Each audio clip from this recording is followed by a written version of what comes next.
Bismillahirrahmanirrahim. Alhamdulillah ala ni'matil Islam wa kafa biha min ni'mah.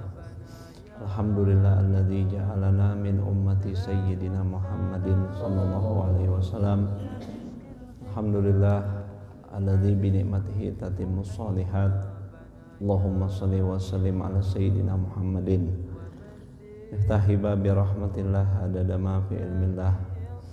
Salatan wa salaman da'imaini bidawami mulkillah wa ala alihi wa sahbihi wa sallim. Subhanaka la ilma lana illa ma 'allamtana innaka antal alimul hakim. Allahumma rabbi shrah li sadri wa yassir li amri wahlul 'uqdatan min lisani yafqahu qawli wa saddid qawli wahdi qalbi bihaqqi sayyidina Muhammadin sallallahu alaihi wasallam. Allahumma ya Fattahu ya Alim iftah alaina fathan qariba wa qarribna ma'a habibikal mustafa sayyidina Muhammad sallallahu alaihi wasallam warzuqna mutaba'atahu wa murafaqatahu fid dunya wal akhirah fi khairin wa ridwin wa afiyah. Alhamdulillah ma ba'du. Alhamdulillah berkat taufik hidayah dari Allah Subhanahu wa taala, Allah masih memperkenankan kita untuk mendekatkan diri kita, termuliakan dengan kemuliaan ibadah, termuliakan dengan kemuliaan ketaatan kepada Allah Subhanahu wa taala, di mana tidak ada kemuliaan pada seorang hamba melainkan di saat dia mendekat patuh beribadah kepada Allah Subhanahu wa taala. Inna akramakum indallahi atqakum.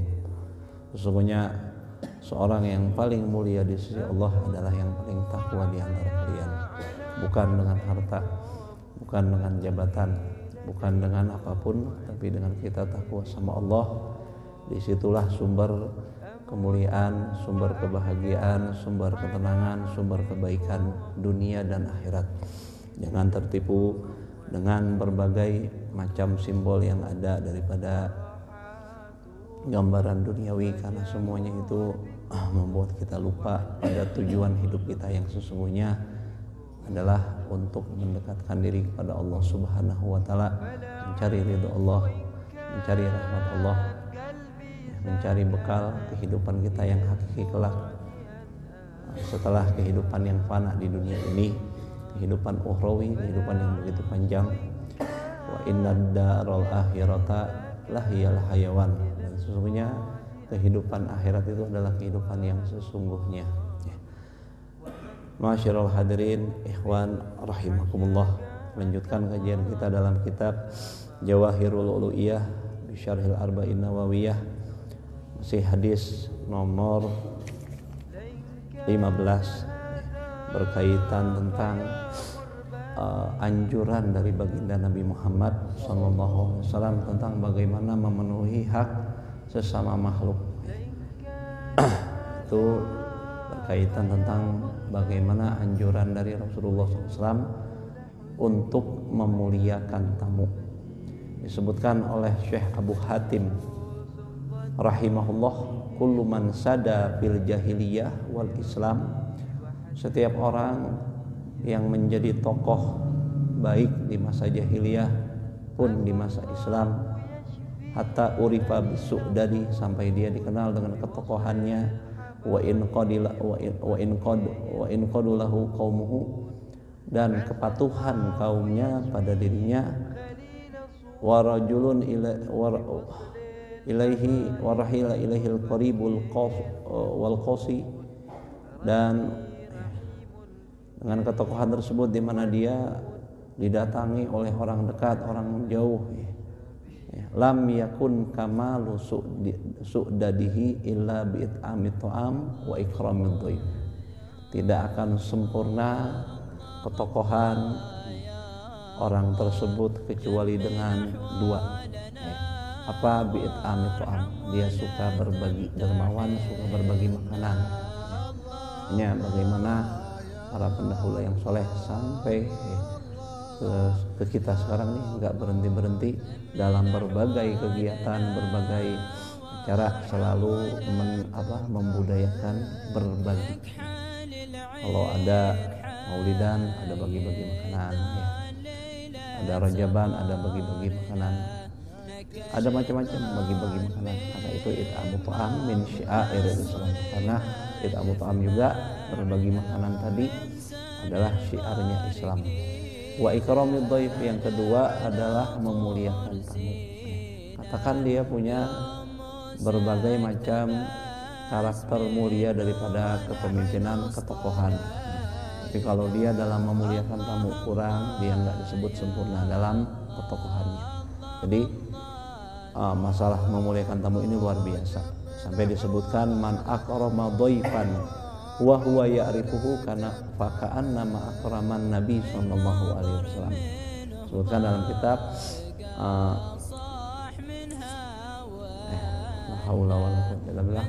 dari Rusailin, bahwa barang siapa memuliakan tamu di mana tamu tersebut dia kenal. Kan tamu itu macam-macam. Kadang ada tamu yang kita kenal, kadang ada tamu yang ujug-ujug datang kita nggak kenal, ya. Kita muliakan tamu, jamu tamu, masya Allah dia kita muliakan, kita jamu, kita sambut luar biasa itu. Kita kenal sama tamu tersebut, maka seakan-akan kata ulama dia memuliakan Nabi SAW. Ya, Allah, kapan kita punya kesempatan bisa muliakan Nabi? Ini diantaranya seorang yang memuliakan tamu seakan-akan dia memuliakan baginda Nabi Muhammad sallallahu alaihi wasallam.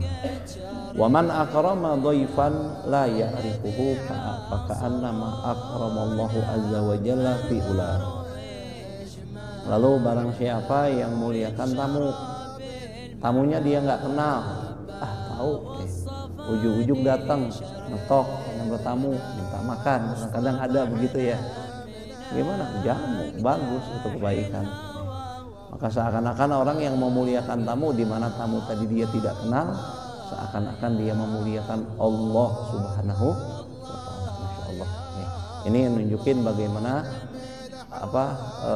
keistimewaan memuliakan tamu. Pantas nih kalau Nabi SAW sebutin dalam teks hadis matannya, man yu'minu billahi wal yaumil akhir fal yukrim jarahu. Sahajalmi anu beriman ka Gusti Allah Subhanahu wa taala, iman pada hari akhir, maka hendaknya dia memuliakan tamunya. Malah disebutin ya, muliakan tamu itu gimana? Kita ngomong yang baik-baik. Al-basyasyatu fil juga diantaranya kita muka berseri-seri. Jangan ada tamu kita muka masem. Ya, gimana ya? Nggak enak. Ya. Itu yang paling pokok. Lebih utama dibandingkan jamuan, masalah utama itu masalah penyambutan yang baik. Kalau kita udah nyambut yang baik, itu udah dapetin poin terbesar daripada memuliakan tamu. Sambut yang baik. Ya. Dulu tuh ulama gimana ada tamu, ahlan wa sahlan wa marhaban, masya Allah gitu. Maksudnya nyambut bener-bener total gitu, nggak setengah-setengah, nggak terpaksa. Seneng gitu. Ya. Bagaimana dulu para ulama nyontohin kita kalau sama kamu tuh luar biasa. Jadi muliakan. Pertama dengan penyambutan yang baik, ucapan yang baik, muka yang berseri-seri, dan melayani tamu sendiri, langsung dengan kita sendiri. Walaupun kita misalkan punya pembantu, misalkan kita punya siapa yang bisa bantu kita, lebih utama lagi adalah kita melayaninya dengan sendiri. Nuangin kopinya sendiri, nuangin airnya sendiri, bawain suguhannya sendiri, itu lebih utama. Sebab dulu baginda Nabi Muhammad SAW pun melakukan hal tersebut langsung, Rasulullah servis langsung, sehingga tamu merasa diistimewakan. Itu terkenang-kenang. Tamu yang begitu terus jadi senang. Wah, masya Allah. Ada idkhalus surur juga di situ. Ada masukin rasa gembira pada tamu tadi dengan kita melayani dengan baik, servis yang baik tadi. Nah, fa innahu la yudallu man khadama adiyahu, karena sesungguhnya enggak jadi hina kok. Ketika orang muliain tamunya enggak jadi hina.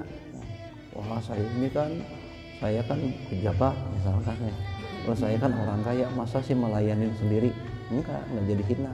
Di mata Allah justru itu mulia. luar biasa layanin tamu dengan personalnya gitu. Nggak pakai nyuruh-nyuruh orang. Boleh ya sih nyuruh orang boleh. Mungkin dia tapi yang lebih utama dia melayani tamu dengan dirinya sendiri. Bagaimana Nabi Ibrahim pun melakukan hal tersebut, dan para ulama sholihin terdahulu banyak yang melakukan hal tersebut, yaitu melayani tamu dengan diri sendiri tanpa adanya pembantu ya. Nah gitu. Kama la yu'azzu man istahdamahum aw talabal likirahu ajrun. Atau sebagaimana juga nggak jadi mulia kok ketika orang minta dibantu dalam menjamu tamu atau ngongkosin orang, bayar orang untuk jamu tamu, nggak jadi mulia ya. Justru yang lebih istimewa tadi ketika dia mau dengan tulus ya, dengan hati yang lapang, dia dengan senang hati ya, dia melayani tamu dengan sendirinya tadi ya. Ingat Nabi dulu gitu ya. Kalau antum mau ikut Nabi ya ikutin kayak gitu tuh ya. Ikutin bagaimana menjamu tamu dengan sendiri ya, nggak usah pakai gengsi-gengsi. Ini orang nih jadi susah sama ibadah gara-gara banyak gengsi ya. Macam-macam ya. Mau ngaji gengsi, wah ini gengsi terus ya. Wah itu maafkan Ustadz mau ngaji itu mau orangnya hulutikna, wah orangnya hulutikna, macam-macam lah ya. Jadi berbagai macam isnan la yanalul ilm. Sebutin dua orang nggak bakal dapat ilmu. Satu al-mutakabbir, orang sombong ya. Orang sombong nggak bakal dapat ilmu. Udah aja berlalu waktunya 10 tahun, 20 tahun, 30 tahun, usia 30, usia 40, usia 50, masih aja dibawa gengsi, masih aja dibawa sombong. Ya ini nggak dapat ilmu. Sementara ilmu itu dibutuhkan, amat dibutuhkan sama kita ya. Jadi pertama orang yang nggak bakal dapat ilmu adalah orang sombong. Buang sombong ya. Sombong nggak bakal membuat kita jadi mulia, justru membuat kita jadi hina. Bagaimana dulu banyak sekali ya. Pertama kali yang sombong itu daripada makhluk Allah adalah iblis. Dulu mulia luar biasa.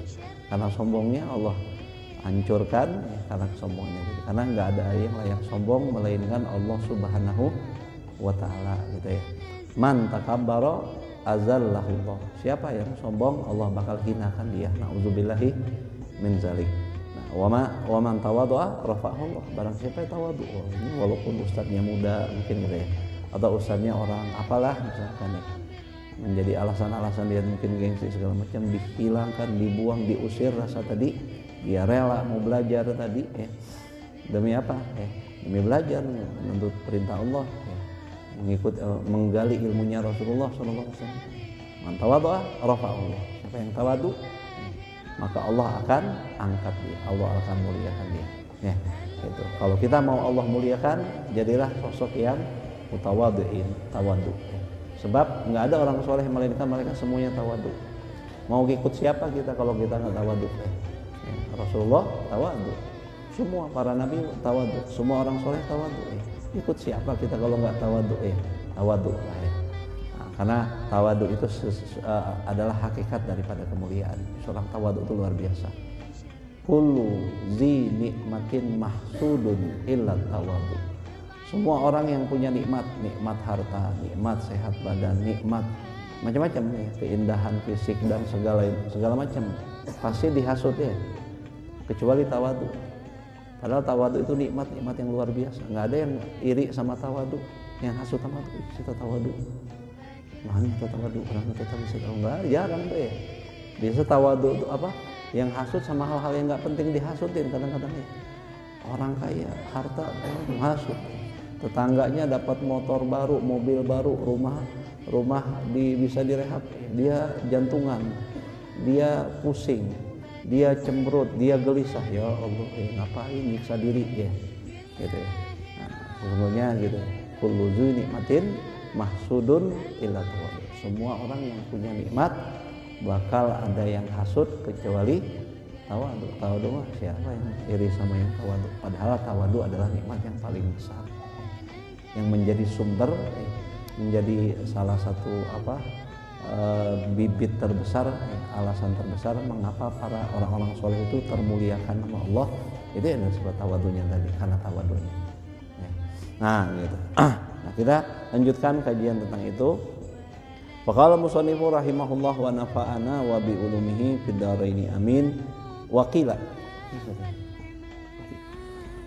Wa qila inna awwala man adhafa sayyiduna Ibrahim al-Khalil ala nabiyina wa alaihi afdhalus salatu wassalam. Ada yang menyatakan bahwa yang pertama kali menjamu tamu itu, biasa jamu tamu itu adalah Nabi Ibrahim.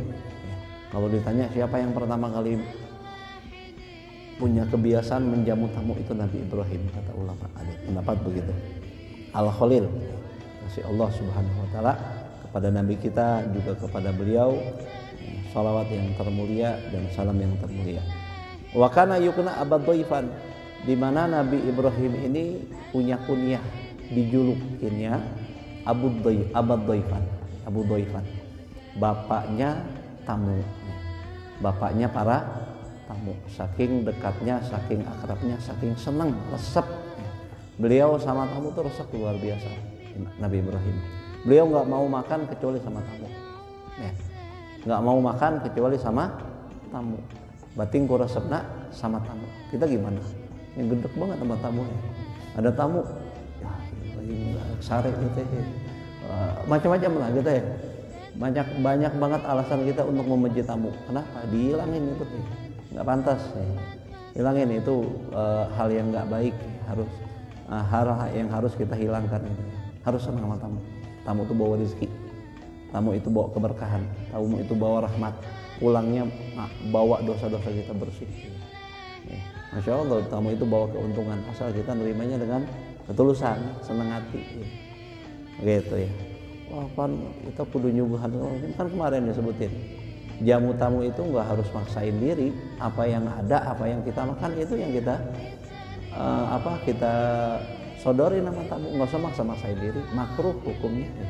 Maksa-maksain diri untuk menjamu tamu hukumnya makruh. Kenapa kok makruh maksain diri? Sebab khawatirnya ntar dia jadi malah bosen ya. Hari pertama datang tamu dia dengan paksa-paksain diri dia bisa. Hari kedua dia paksain tamu ya bisa. Hari ketiga capek lagi ini, capek juga. Akhirnya kayak gitu tuh ya.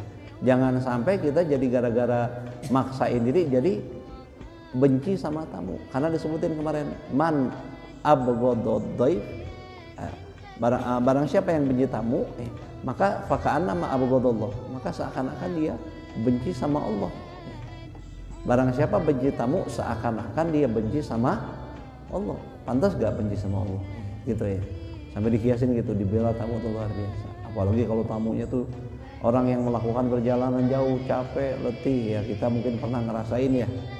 Pergi kemana ya, misalkan pergi ziarah jauh-jauh, jalan jarak 10, 20, 30 kilo ya, kehabisan bekal, lapar, aus, wah pengen mandi, pengen istirahat ya enggak, itu lebih butuh lagi untuk apa? Tempat kita untuk istirahat, untuk makan ya, untuk mandi mungkin ya.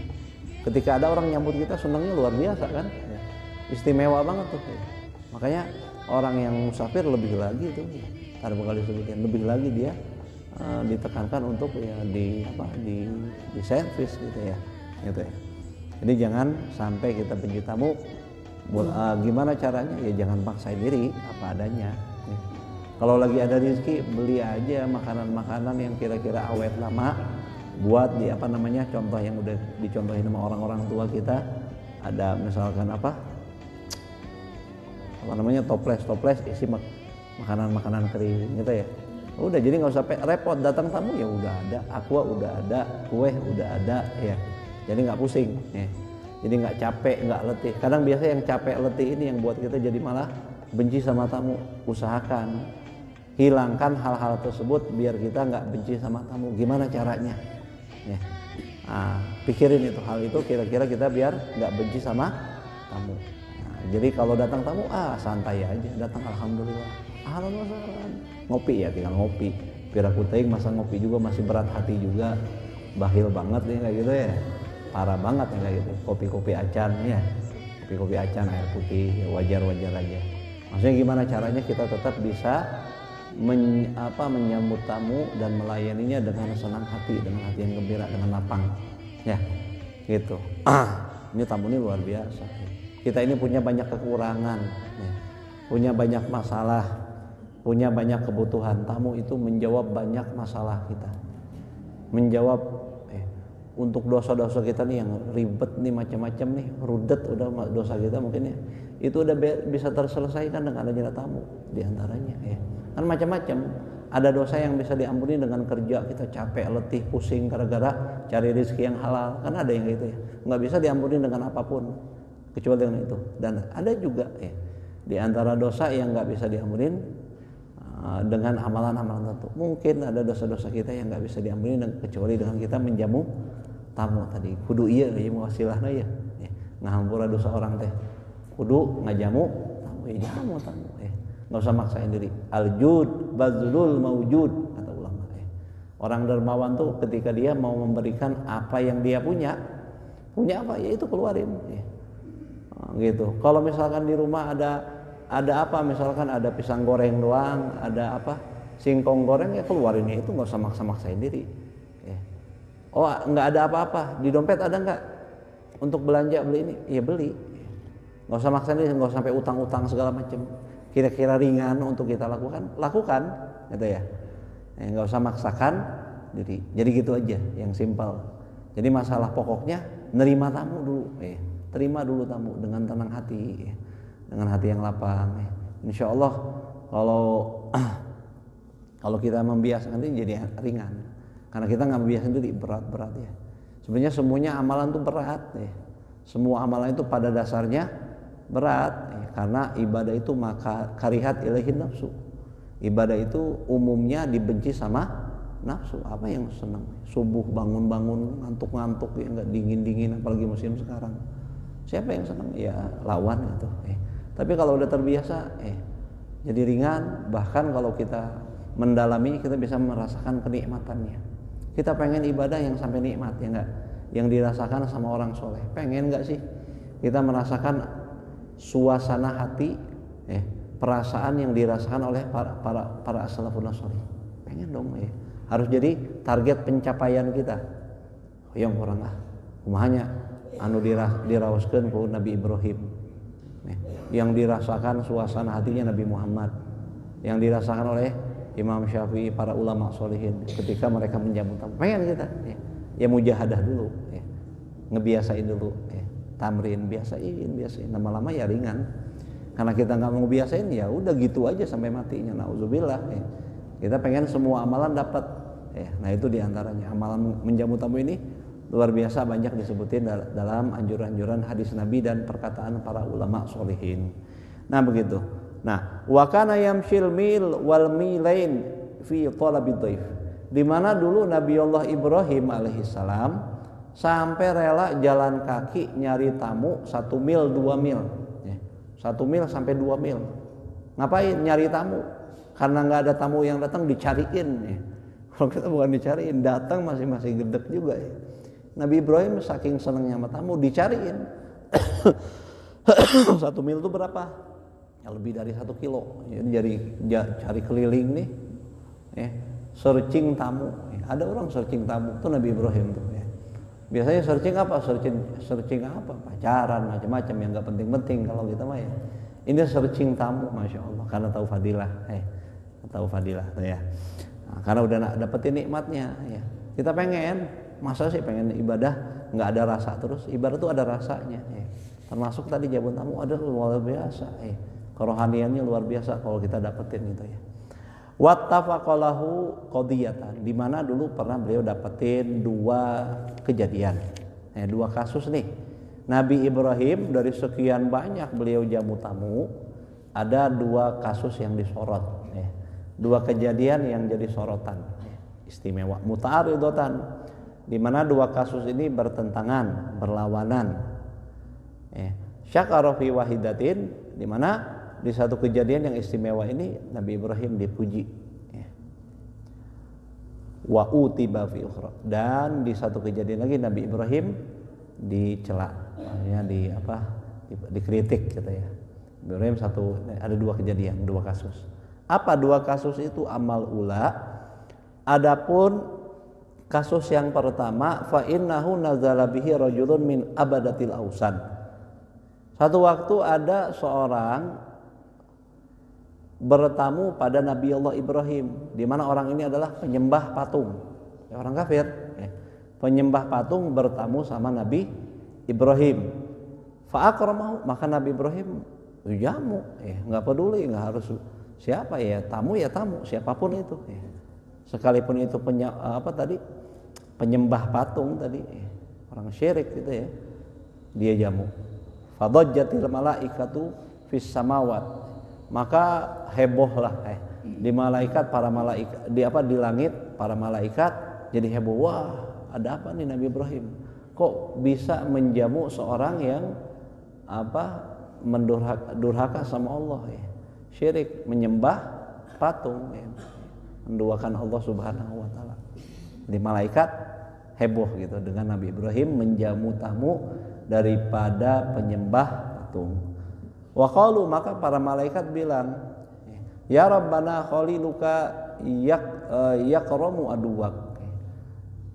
Wahai Tuhan kami, ya Allah, ini kekasihmu Ibrahim, dia malah menjamu musuhmu.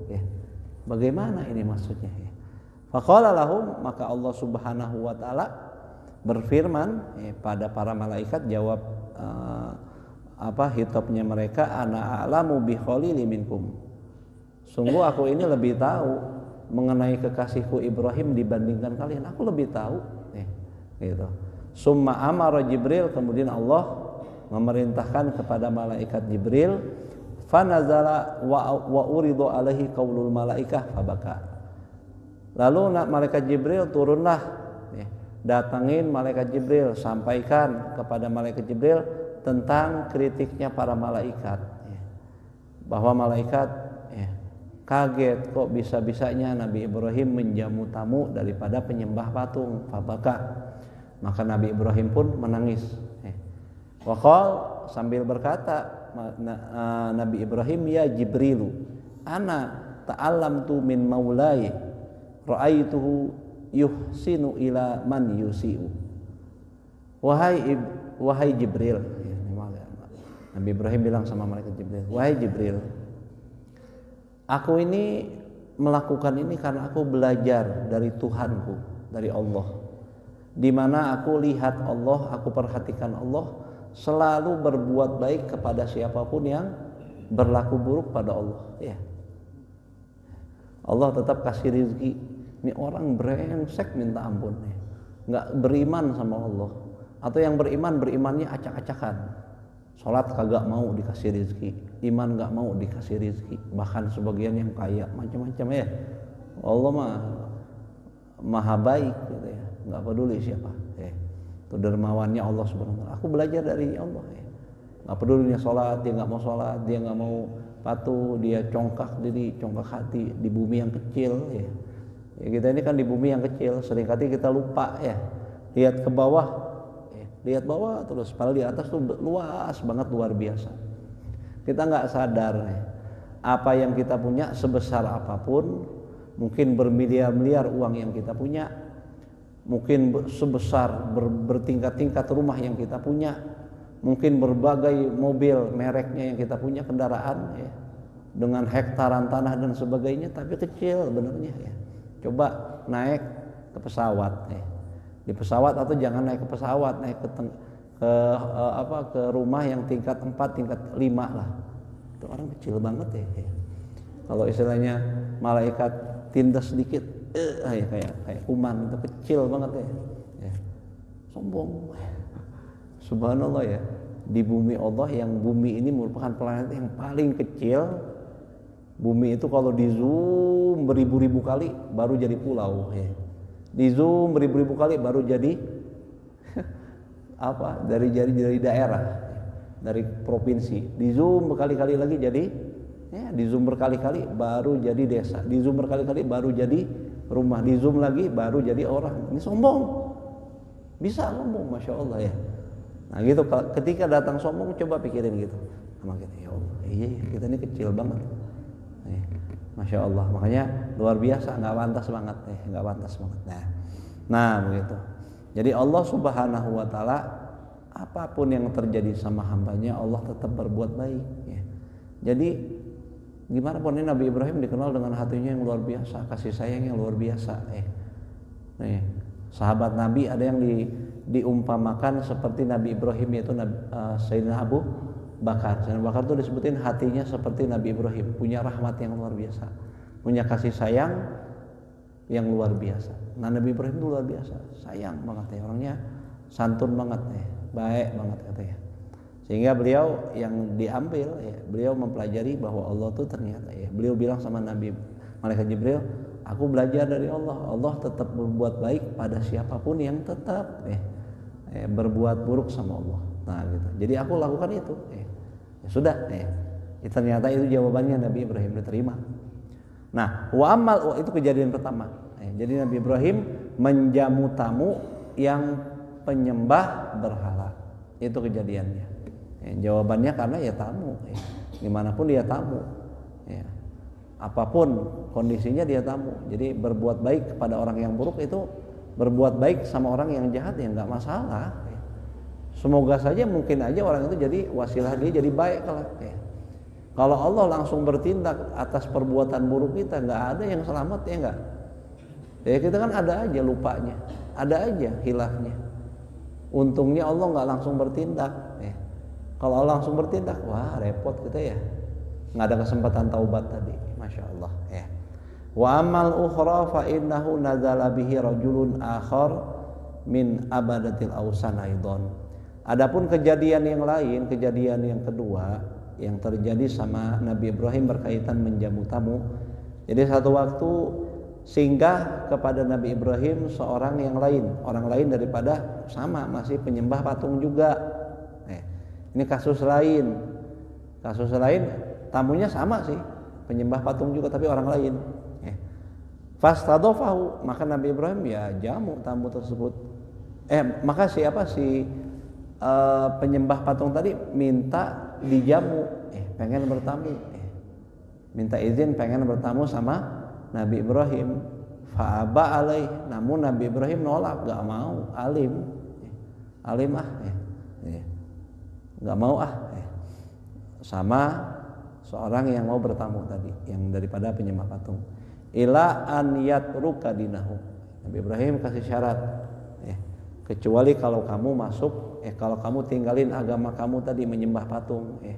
Timbul cemburunya Nabi Ibrahim, nggak senang Allah diduakan. Wajar aja seorang soleh begitu timbul ya, karena mereka punya apa?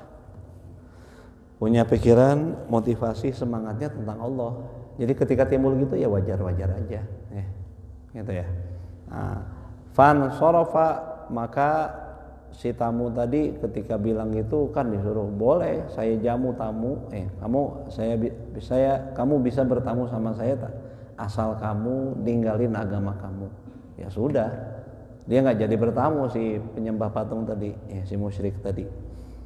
Fa amarallahu Jibril an yanzila ilaih, maka saat itu Allah Subhanahu wa taala perintahkan malaikat Jibril untuk turun mendatangi Nabi Ibrahim. Fanazala ilaih, maka malaikat Jibril turun. Wa qala lahu, lalu berkata sama kepada Nabi Ibrahim, sampaikan pesan Allah, yaqulu laka rabbuka, wahai Ibrahim, Tuhanmu yaitu Allah perintahkan padamu untuk mengatakan, Allah mengatakan padamu, berfirman padamu, istadhafaka abdi fa abaita illa an yatruka dinahu. Kamu ini ada hambaku yang minta bertamu sama kamu, tapi kamu tolak dia kecuali dia mau ninggalin agamanya. Wa ana arzuquhu samani nasanatan ala syirkihi. Sementara aku ini kasih dia rezeki terus-terusan 80 tahun dalam kondisi dia syirik, nggak berhenti-berhenti dari usia 0 sampai usia 80 tahun sampai sepuh. Ini syirik aja kerjaannya, nggak beriman-iman sama Allah. Tapi aku kasih rezeki dia terus. Jadi Allah protes nih sama malaikat sama Nabi Ibrahim. Naon maksudnya gitu ya, dikritik ditegur sama Allah Subhanahu wa taala. Fabaka Ibrahim, maka Nabi Ibrahim pun menangis. Wa qama yakfu asaral wasani ayat ba'hu ila an lahiqa bihi. Maka Nabi Ibrahim langsung bangkit langsung mencari kemana nih perginya si tamu yang sudah pergi tadi ya. Gara-gara ditolak kan lari dia, dicari jejak-jejaknya kemana dicari ya. Sampai akhirnya beliau ketemu juga sama si tamu tadi yang sudah pergi tadi ya. Fa'uridu alaihi ruju'ah, maka malaikat Nabi Ibrahim fa'aradu alaihi ruju'ah, nawarin minta si orang tadi untuk balik aja, ayo tamu bertamu sama saya, nyesel ya. Nabi Ibrahim nyesel ya, minta orang tadi ayo bertamu sama aku. Fa'aba, namun si tamu tadi sekarang yang nolak nih, nggak mau alim ya. Nggak mau saya ya. Ila an yuhbirahu bisa babizalika, kecuali kalau kamu kasih tahu aku kenapa kamu kok jadi robah sekarang.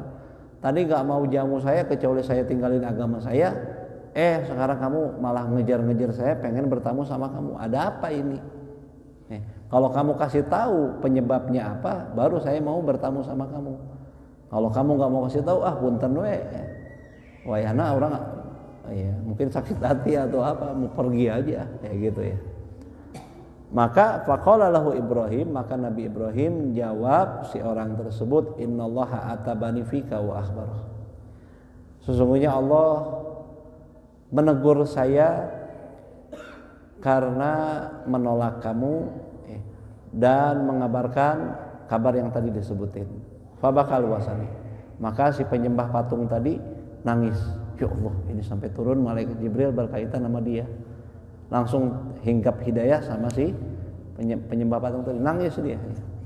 Wa qala ya Ibrahim aslamtu lillahi rabbil alamin, maka saat itu si penyembah patung tadi berkata, wahai Ibrahim, sekarang aku pasrah masuk Islam, pasrahkan diriku pada Allah Rabbul Alamin. Artinya dia tobat dari syiriknya tadi, artinya dia masuk Islam gitu ya.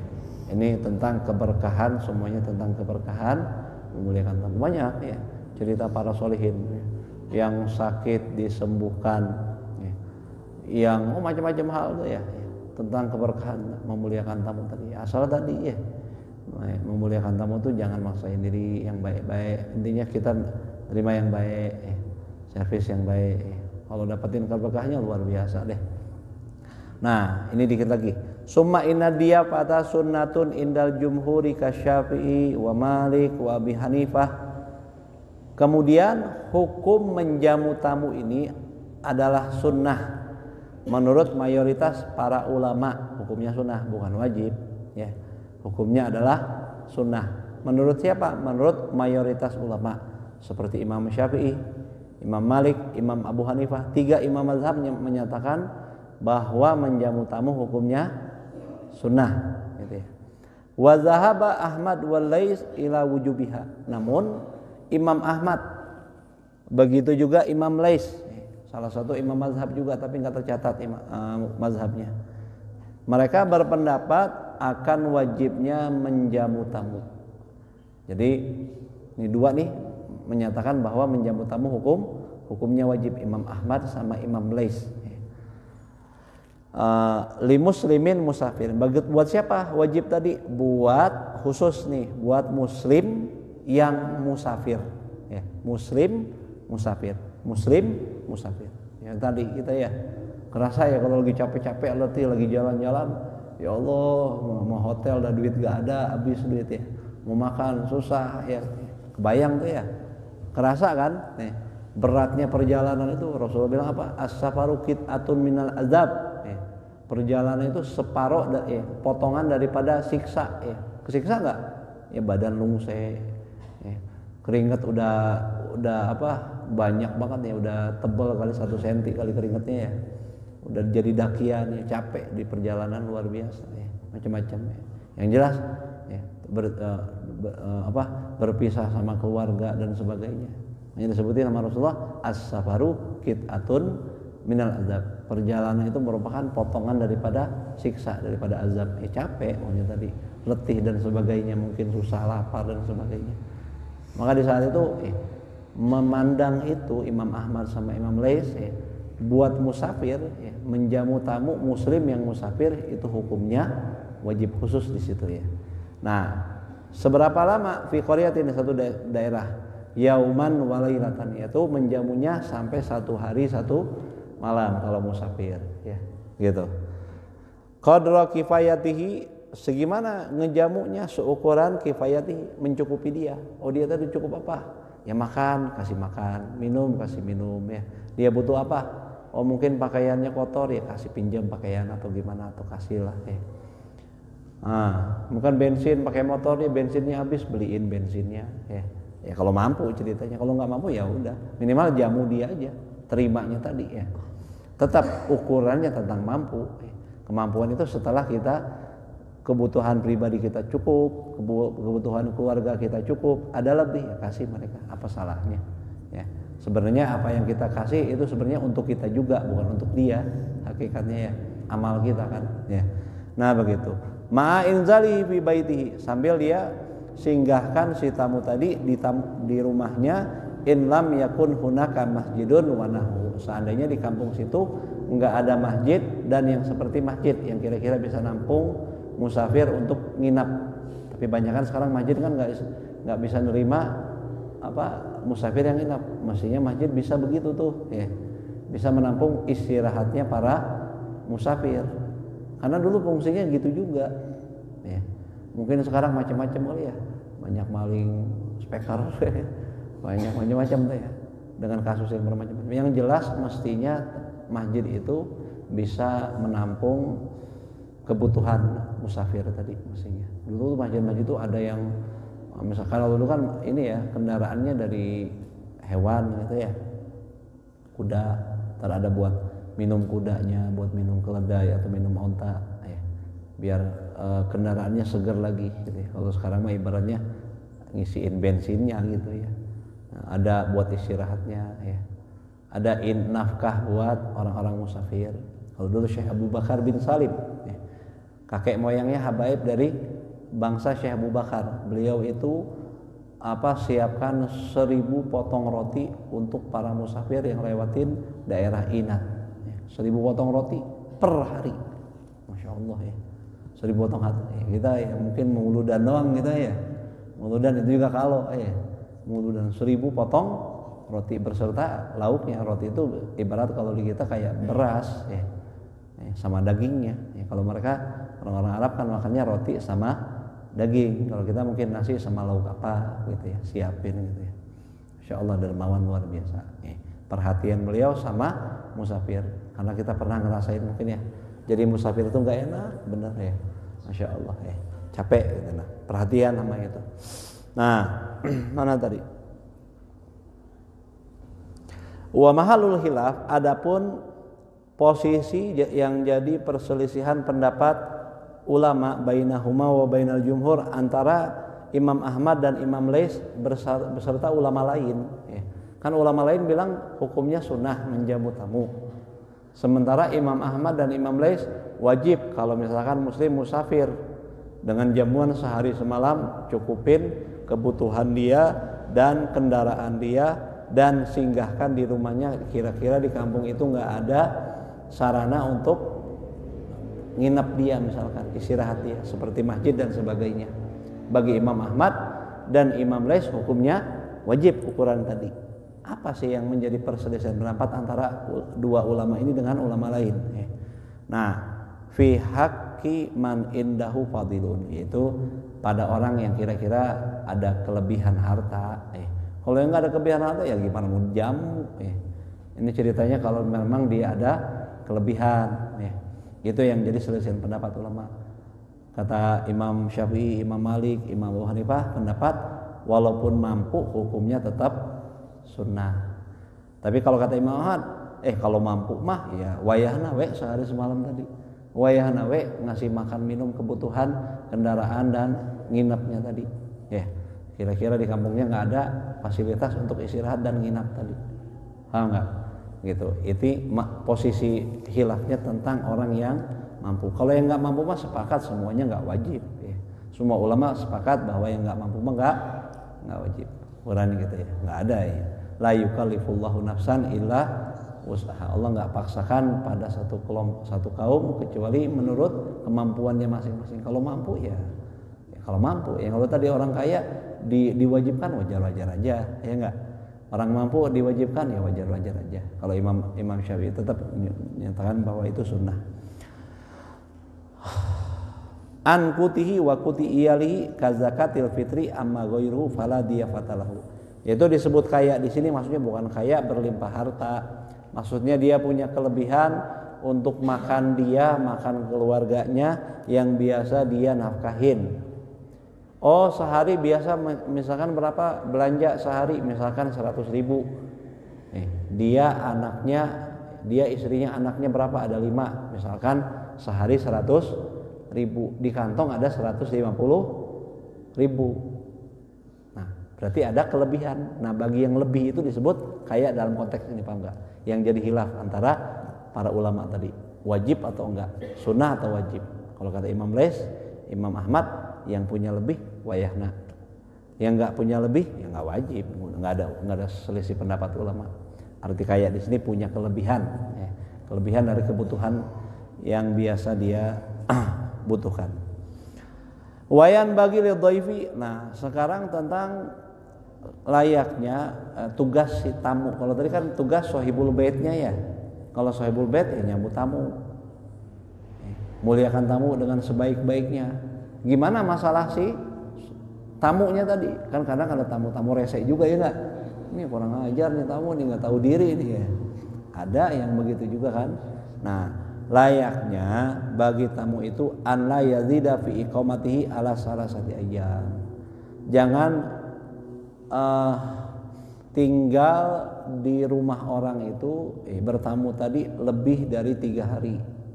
Ini sehari pertama dijamu, sehari kedua dijamu, hari ketiga betah, hari keempat kayaknya nih ada perawannya nih, betah dia ya, lama 4, 5, 6 hari betah, jadi rumah aja itu mah ya, jadi lama. Nah kalau kayak gitu gimana? Layaknya mestinya etikanya, adabnya bertamu jangan lebih dari 3 hari, paham nggak? 3 hari, jangan lebih dari 3 hari. Illa idza alaha alaihi man adhafahu. Ini diantaranya ya, nggak disebutin semua, ada tamu, ada banyak, ntar disebutin di kitab-kitab lain. Ini mah cuma kilasannya aja. Kecuali kalau misalkan sahibul bait, jadi nggak boleh lebih dari 3 kali layaknya. Kecuali kalau sahibul bait tadi yang jamu tadi maksa dia untuk tetap tinggal. Udah jangan kamu jarang-jarang kesini ya sudahlah. Dipaksa-paksa sama sahibul bait ya sudah. Tapi paksa-paksa kan ada 2 nih, ada paksa pura-pura, ada paksa karena nggak enak ya nggak, ada paksa memang maksa beneran, dia memang betah sama si tamu tadi ya nggak. Nah ini jadi dibahas juga di sini. An khulusi qalbihi wa yu'lamu dzalika bil qara'ini. Yaitu kalau dia maksanya dengan ketulusan hati. Wah gimana tahu kita hati orang ya nggak? Yaitu bisa diketahui hal tersebut dengan qarinah, dengan ciri-ciri. Kelihatannya gimana nih? Oh, servisnya dari hari pertama sampai hari ketiga ini masih biasa, belum ada robah, mukanya masih sumringah. Itu kan qarinah, itu kan petunjuk, itu kan ciri-ciri alamat ya. Oh masih biasa, berarti benar ini maksa ini mah ya. Kecuali misalkan udah melesuk, udah cemberut, udah jarang nemuin ya, udah apalah ya, itu ciri-ciri kan. Kode-kode udah kayak agak-agak ngusir dikit gitu ya. Nah kalau kayak gitu berarti maksanya nggak beneran, tenyaan itu mah ya. Nah kalau kayak gitu mah ya udah pulang aja, paham ya? Wayan bagi lahu an yansorifa tayyibun nafsi wa in jara fi haqqihi taksirun li annahu min husnil khuluqi wat tawaddu'i. Dan selayaknya bagi si tamu ketika dia mau pulang dengan hati yang baik gitu ya, hati yang baik, maksudnya nggak jengkel, nggak kesel, jangan pulang kesel. Habis main nih ke rumah Ustaz Nasrul, jengkel gue gini, gerutu, masa sih dikasih japu kayak misal gitu ya, kan macam-macam tuh ada ya kayak gitu ya, gerutu sambil habis bertamu, padahal udah jamu masih aja gerutu enggak, udah dibaik-baikin masih aja gerutu, kan ada begitu. Mestinya nggak boleh begitu ya. Sebagai tamu nggak boleh begitu ya. Jadi keluar dengan hati yang baik. Walaupun seandainya sahibul bait tadi enggak memenuhi hak dia sebagai tamu. Kan tamu punya haknya kan? Ya. Untuk dijamu dengan baik. Ceritanya si sahibul bait tadi kurang jamu dia dengan baik. Cemberut mulu misalkan ya. Atau ngasihnya makanan-makanan yang agak-agak udah enggak enak gitu ya, agak dingin dan sebagainya gitu misalkan. Enggak senang dia. Ya. Walaupun begitu, tetap harus keluar dengan hati yang lapang. Ya. Karena itu diantara akhlak yang baik dan nunjukin ketawaduan. Ya. Maksudnya orang yang pulang dengan ngerasa gitu, wah gua nggak diservis nih, berarti ada kekibiran, ada sombong di situ ya.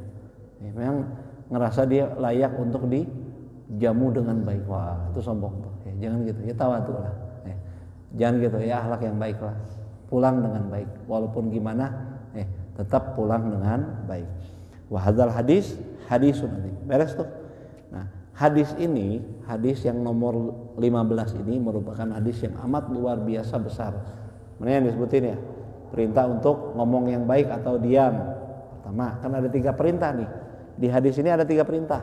Pertama, perintah untuk ngomong yang baik-baik, atau kalau nggak bisa ngomong baik ya diam aja lah. Kedua, perintah untuk memuliakan tetangga, baik-baik sama tetangga. Yang ketiga, memuliakan tamu. 3 ini kata Syekh Jardani bahwa hadis ini adalah hadis yang agung luar biasa. Natafarra'u minhu adabul khair, yang mana di sini dirinci adab-adab kebaikan. Bahkan qilafi, ada pendapat ulama menyatakan tentang hadis ini innahu nisful Islam, bahwa hadis ini terdapat setengah daripada ajaran Islam. Ajaran Islam separohnya ada di hadis ini. Nah, pesannya maksudnya, li'annal ahkama imma an tata'allaqa bil haqq awil khalq. Karena hukum itu bisa jadi potensinya cuma 2. Imma berkaitan tentang pembahasan bagaimana tentang hak Allah Subhanahu wa taala. Hak ini Allah maksudnya.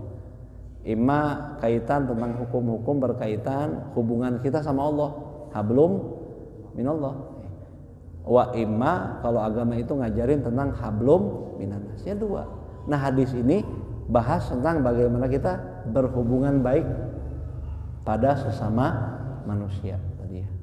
Dengan ucapan yang baik, diam, dengan memuliakan tamu, dengan memuliakan tetangga, berarti tentang hubungan sama makhluk. Wa hadza afadasani.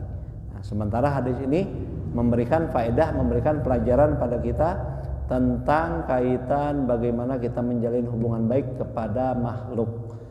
Izil maksud binhu anna man kana kamil iman, karena maksud dari hadis ini bahwa siapapun yang sempurna imannya, fahuwa mutasifun bisyafaqati, maka orang yang sempurna imannya mestilah dia punya rasa kasih sayang kepada makhluk Allah, siapapun itu, mesti itu. Kalau iman kita udah baik, udah sehat, kalau iman udah sehat, ini nggak ngomong iman yang sakit, iman yang sehat, mesti dia punya rasa kasih sayang luar biasa sama makhluk Allah, sama siapapun, bukan hanya sama istri, bukan hanya sama anak, sama tetangga, sama tamu, sama siapa. Dominan hatinya memiliki sifat kasih sayang, bahkan sama makhluk, bahkan sama benda sekalipun nggak boleh gebrak-gebrak gitu ya. Mikir semuanya. Jadi punya hati yang peka luar biasa. Orang yang punya iman yang baik, punya hati yang peka, punya kasih sayang sama sesama makhluk Allah Subhanahu wa taala. Nah, qaulan bil khair, kalau ucapan yang baik, nunjukin punya orang tuh punya syafaqah ala khalqillah, nunjukin orang tuh punya kasih sayang sama makhluk Allah bisa kelihatan. Pertama, ucapannya yang baik, qaulan bil khair, ucapan baik. Jadi disebut syafaqah bil khalqillah, pertama ucapan baik, ini wujudnya. Kedua, ausukutan anisyar, atau dia diam daripada kejahatan yang nggak baik-baik, diam, mingkem aja udah, nggak baik nih. Kazib, diam, nggak baik nih ghibah, diam, nggak baik nih namimah, diam, nggak baik nih laknat, diam, nggak baik nih nyakitin hati orang, diam, nggak dipakai tulisannya, diam. Ini berarti syafaqatan ala khalqillah. Au fi'lan lima yanfa'u, atau dia melakukan pada sesuatu yang kira-kira manfaat. Garis besarnya maksudnya ya. Gimana dia berbuat pada sesuatu yang manfaat, apa aja. Ya, di antaranya tadi berbuat baik sama tamu, berbuat baik sama tetangga. Pesan utamanya tentang berbuat yang manfaat. Au tarkan lima yadur, atau ninggalin sesuatu yang mudarat gitu ya. Rawahul Bukhari, meriwayatkan hadis ini Imam Bukhari fil adab, dalam bab adab, wa Muslim, dan Imam Muslim fi babil has ala ikramil jar wa dhaif min kitabil iman. Daripada kalau Imam Muslim di Sahih Muslim nyebutin dalam bab anjuran memuliakan tetangga dan tamu dari kitab iman. Wallahu a'lam. Insyaallah kita lanjutin kesempatan yang akan datang ya. Ini 10 hari daripada Zulhijjah merupakan hari-hari mulia, hari yang bersejarah. Masya Allah, kita isi baik-baik 10 hari ini.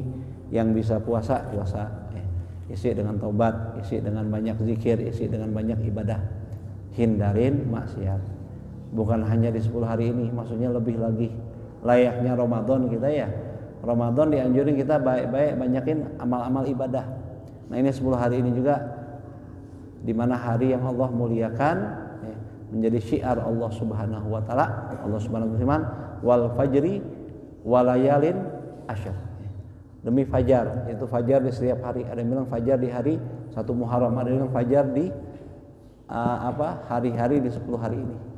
Subuhnya menjadi subuh yang istimewa. Fajar itu subuh. Kenapa? Sampai Allah bersumpah, nggak mungkin Allah bersumpah kecuali di situ ada nilai-nilai yang istimewa. Allah bersumpah atas nama makhluknya, kan fajar makhluk Allah. Jadi Allah nggak bersumpah atas nama makhluk, melainkan yang Allah gunakan tadi untuk sumpah adalah sesuatu yang amat istimewa. Jadi perhatikan apa yang Allah kasih kode sama kita. Ini tentang fajar walayalin asyar, dan malam-malam yang asyar 10. Malam 10 ini memang ada khilaf ulama. Dia bilang 10 malam itu beserta harinya maksudnya. Yaitu ada yang bilang 10 hari terakhir daripada bulan suci Ramadan. Dari malam 21 sampai 30 Ramadan sampai akhir Ramadan. Ada yang bilang 10 hari daripada mana tuh ya? Ada 3 pendapat ya. 10 hari pertama dari Asyura kalau enggak salah ya, daripada bulan Muharram. Ada yang bilang juga, tapi pendapat yang paling banyak yang jadi mayoritas ulama, walain asyar ini tafsirnya adalah 10 hari pertama dari bulan Zulhijjah nih, mulai hari ini. Ini malam pertama. Sampai ntar di malam 10 dan hari 10. Itu lebih malam kedua udah ya, malam kedua. Oh ya. Nah, ntar disebutin tanggal 9-nya terutama. Puasa pada hari Arafah tanggal 9 Zulhijjah itu bisa menghapuskan dosa 2 tahun. Setahun yang belakangan dan setahun yang akan datang. Setahun yang belakangan dan setahun yang akan datang. Ini kata ulama bisyarah, kabar gembira bahwa orang yang puasa itu ya dia insyaallah husnul khotimah. Itu bisyarahnya husnul khotimah. Kenapa? Ya orang dosa belum dikerjakan udah diampunin. Paham enggak? Berarti selama kita masih di situ tuh ya, di tahun itu insyaallah jadi husnul khotimah. Pengen nggak dapat jaminan husnul khotimah? Jangan tinggalin. Atau nggak mau nggak apa-apalah, nggak husnul khotimah juga. Nauzubillah. Nah, amalin. Ini istimewa. Ada ulama bilang, kenapa sih? Terus kalau 10 Muharram yang disebut hari Asyura, puasa pada hari Asyura itu pahalanya 1 tahun, ganjarnya 1 tahun. Ampunan dosa untuk 1 tahun yang belakangan aja itu mah. Kalau Asyura. Tapi kalau Zulhijjah Arafah, ampunannya untuk setahun yang akan lalu dan setahun yang akan datang. Ada apa sih kata ulama? Ada ulama bilang katanya karena kalau Arafah ini khususiyah buat umatnya Rasulullah Muhammadi disebutnya. Liana Saum Muhammadi, ini adalah puasa yang dikhususkan untuk Nabi Muhammad beserta umatnya. Umat terdahulu nggak ada puasa Asyura. Sedangkan puasa Arafah. Sedangkan Asyura itu musawi. Musawi itu maksudnya puasa yang disyaratkan kepada Nabi Musa beserta umatnya. Di mana Nabi kita Nabi Muhammad adalah afdolul anbiya, Nabi yang paling mulia. Seperti kita Anatul Talibin itu ya. Karena Nabi kita paling mulia, sehingga apa yang dikhususkan sama Nabi jadi lebih lagi. Ini Masya Allah istimewa tuh ya. Kita ini jadi umat Nabi termuliakan, ujuk-ujuk banyak banget ya. Banyak banget yang kita dapetin ya. Kita ini tinggal bersyukur ya. Nah, ini anugerah dari Allah Subhanahu wa taala, bi akramir rusli kunna akramal umami. Kata Imam Busiri, dengan sebab Rasul yang paling mulia jadilah kita umat yang paling mulia ya. Syukurin akan nikmat ini ya. Jangan anggap nikmat itu hanya sekedar materi. Ini kita nggak dapetin ya. Lazah jadi umat Nabi. Kenapa kita nggak menjiwai jadi umat Nabi itu memang istimewa, nggak merasa teristimewakan jadi umat Nabi ya. Kalau jadi umat Nabi itu istimewa luar biasa ya. Kita nggak menghargain itu, akhirnya kita nggak bisa merasakan kenikmatan itu karena kita nggak merasa termuliakan jadi umat Nabi ya. Kita harus perhatikan ini, syukurin itu, apa yang kita tahu upayakan kita laksanakan. Asyura terutama ntar Arafah, kalau kita nggak bisa tiap hari puasa dari tanggal 1 sampai tanggal 9, sebenarnya tanggal 10 juga puasa. Tanggal 10 kan lebaran ya, puasanya cuman separuh hari, nggak niat, cuman imsak aja ya. Itu sampai beres sholat Idul Adha, puasa juga sampai situ. Kalau bisa sih makannya dari daging kurban, namun ayah ya, kalau ada ya, kalau nggak ada ya udah mau gimana. Nah, jadi kalau nggak bisa setiap hari minimal tanggal 8 dan 9. Kenapa kata ulama tanggal 8 dianjurin juga? Karena untuk ihtiyat bisi tanggalnya salah ya. Biar kita tetap dapetin Arafah, mungkin Arafahnya di tanggal 8 itu ternyata salah tanggal, bisa aja kan ya. Jadi minimal kalau kita nggak bisa tiap hari, puasalah di tanggal 8 Zulhijjah sama tanggal 9 Zulhijjah. Berarti harinya hari apa tuh? Kan Jumat ya, lebarannya ya. Berarti Rabu Kamis tuh. Mulai ciriin ya. Niatin puasa, semoga Allah kasih panjang umur kita ya, kasih kekuatan kita bisa isi hari-hari daripada Asyurul Zulhijjah ini dengan baik. Wallahu a'lam bishawab.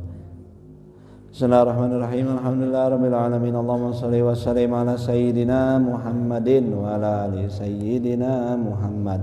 Wa laqad asyartu linati man awsafuhu tuhyil quluba tuhayyijul asyjana. Wallahu qad asna alaihi fama yusawil qawlu minna wa yakunu sanana.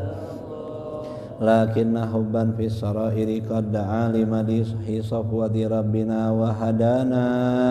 Wa idhim tazajna bil mawaddati hahuna narfa'u aidi fakrina wa rajana lil wahidil ahadil aliyyi ilahana mutawassilina biman ilaihi da'ana muhtarihi wa habibihi wa safiyihi zainil wujudi bihil ilahu habana ya rabbana